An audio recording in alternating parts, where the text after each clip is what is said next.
you. So to explain this first step that you see here in my work, what I did is in order to clear the fraction on the left side of the equation, I multiplied both sides by this denominator that you see here. And so I multiplied the left side of the equation by 3 plus log base 9 of x minus 1/2. And then that would mean that I'd have to multiply the right side by 3 plus log base 9 of x minus 1/2. And I apologize, I didn't show that, but as you can see, when you do show it, it really looks a bit like a train wreck.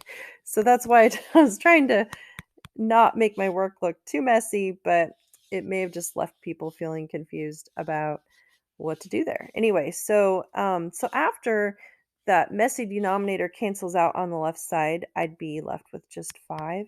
And then on the right side, I'd have 2 times the quantity, 3 plus log base 9 of x minus 1/2.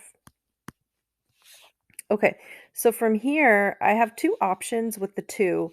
I can distribute it in, or since it's a factor of the entire right side of the equation, I could divide it over. And that is what I chose to do with it. Either way, it would work. So on the left side, I have 5 divided by 2, which is 2.5. And then on the right side, I'd be left with 3 plus log base 9 of x minus 1/2, like so. And so that explains that second line of my work there. All right, from there, I subtracted 3 from both sides. 2.5 minus 3 is negative 1/2. And then I'd be left with log base 9 of x minus 1/2. So that explains the step right here. All right, now from there, I converted to exponential form. So on the right side of this equation, log base 9 of the quantity x minus 1/2 is asking the question, 9 to what power is x minus 1/2? And according to the left side of the equation, the answer to this question is negative 1/2.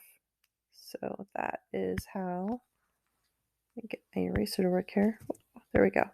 Anyway, that's how we would figure out that converts to 9 to the negative 1/2 equals x minus 1/2. And then a note about 9 to the negative 1/2. That is equal to, oops, sorry. That's equal to 1 over 9 to the 1/2 power, which would be 1 over, and 9 to the 1/2 power means square root of 9. And so that would simplify to be 1/3. So that is how on the left side you'd get 1/3.